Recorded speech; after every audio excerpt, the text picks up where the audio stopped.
Në rastin e 6 marsit, ditës ndërkombëtare të stomatologut, shoqata jo qeveritare Europrotect në bashkëpunim me Komunën e Gostivarit realizuan ligjërata për nxënësve të ciklit të ulët të shkollave fillore të qytetit. Absolventët e stomatologjisë në Universitetin Shtetëror të Tetovës nga afër informuan fëmijët me metodën e pastrimit të dhëmbëve, duke u rekomanduar atyre dhe ushqimet e shëndetshme dhe që nuk dëmtojnë dhëmbët e tyre. Shëndeti orali është tema dhe qëllimi i ligjëratës së mbajtur me nxënësit e ciklit të ulët të shkollave fillore të Gostivarit me rastin e 6 marsit, ditës ndërkombëtare të stomatologut, të organizuar nga shoqata jo qeveritare Europrojekt në bashkëpunim me Komunën e Gostivarit. Absolventët e stomatologjisë në Universitetin Shtetëror të Tetovës nga afër informuan fëmijët me metodën e pastrimit të dhëmbëve, duke u rekomanduar atyre edhe ushqimin e shëndetshëm dhe që nuk dëmtojnë dhëmbët e tyre.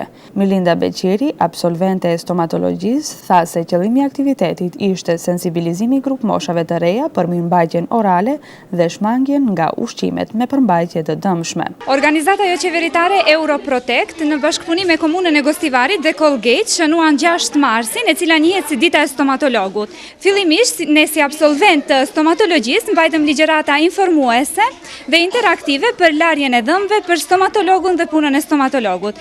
Pastaj nxënësit i pajisëm ju dham shpërblim në fakt pasta, brusha dhe fletushka, ku pas fletushkës kishte vizatim ku vetë do ta ngjyrosnin dhëmbin, pastën dhe brushën. Për të hequr një paralele mes kujdesit të shëndetit oral në të kaluarën dhe sot, ajo tha se në të kaluarën popullata në përgjithësi ka qenë më neglizhuese ndaj shëndetit të gojës dhe se në stomatolog janë drejtuar vetëm atëherë kur këtë u ka imponuar dhimbja, ndërkaq sot është rritur vetdia e qytetarëve. Bëhet një kujdes më i madh në krahasim me të kaluarën, edhe pse sipas saj nuk është arritur ende në atë nivel që është rekomanduar nga organizata botërore e shëndetësisë.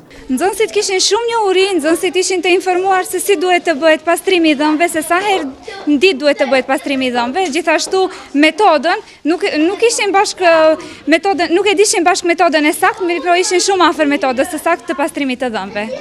Beqiri apeloi për fëmijët kontrolle të rregullta tek mjeku, i cili më pas do t'ju udhëzojë për teknikat adekuate të pastrimit dhe mirëmbajtjes së dhëmbëve.